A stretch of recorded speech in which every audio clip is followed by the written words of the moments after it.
ইতিহাস মতে ইতে মধুপুৰ আৰু বৰপেটা অহা যোৱা কৰিছিল নাৱেৰে।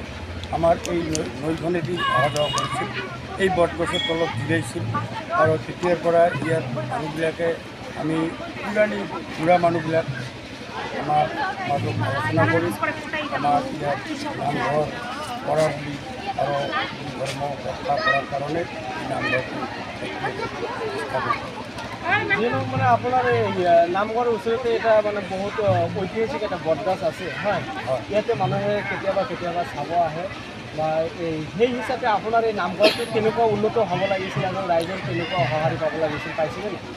আমি ৰাইজে কোনোমতে চলাই আছোঁ নামঘৰটো।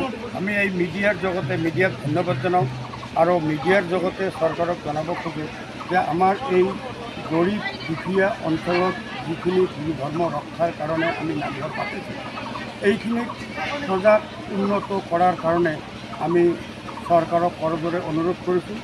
আৰ্থিক অনুদানে হওক কিবা আমাক যিকোনো অনুদানেৰে অনুপ্ৰাণিত কৰি আমাৰ এই নামঘৰখন যাতে দিনক দিনে উন্নতি হয় তাৰ কাৰণে মিডিয়াৰ জৰিয়তে আমি চৰকাৰক কৰদৰে অনুৰোধ